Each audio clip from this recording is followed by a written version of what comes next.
Eastern Boys, LJP, McKD, and others. MC Studio, Rickson Selector. Once again.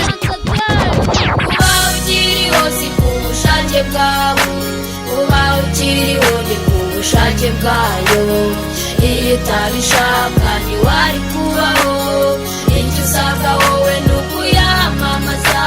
Uba ukiriho si ku bushake bwawe, uba ukiriho ni ku bushake bwayo, iyo utabishaka ntiwari kubaho, icyo usabwa wowe ni ukuyamamaza.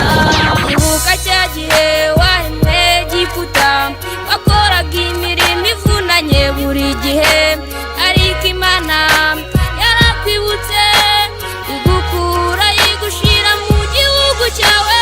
Ibuka cya gihe wari mu Egiputa, wakoraga imirimo ivunanye buri gihe, ariko Imana yarakwibutse igukura yigushira mu gihugu cyawe. Uba ukiriho si ku bushake bwawe, uba ukiriho ni ku bushake bwayo, iyo utabishaka ntiwari kubaho, icyo usabwa wowe ni ukuyamamaza. Uba ukiriho si ku bushake bwawe, uba ukiriho ni ku bushake bwayo, iyo utabishaka ntiwari kubaho, icyo usabwa wowe ni ukuyamamaza. Abakuru n'abatoya barigendeye, inkumi n'abakambwe baragusiga, wowe niki watanze kuba ukiriho, icyo usabwa wowe ni ukuyamamaza.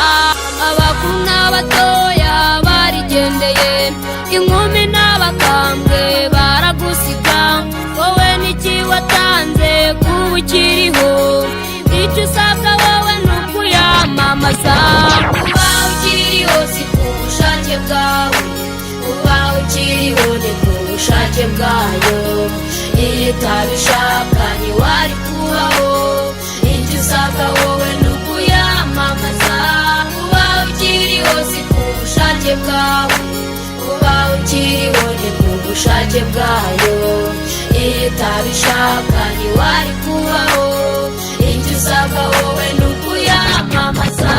Ubuzima bwawe bwose bwegurire iyaremye, kuko ariyo ishobora byose, iza gukorera byose wifuza, ntacyo wabura uri kumwe nayo. Ubuzima bwawe bwose bwegurire iyaremye, kuko ariyo ishobora byose, iza gukorera byose wifuza, ntacyo wabura uri kumwe nayo. Uba ukiriho si ku bushake bwawe, uba ukiriho ni ku bushake bwayo, iyo utabishaka ntiwari kubaho, icyo usabwa wowe ni ukuyamamaza. Uba ukiriho si ku bushake bwawe, uba ukiriho ni ku bushake bwayo, iyo utabishaka ntiwari kubaho, icyo usabwa wowe ni ukuyamamaza.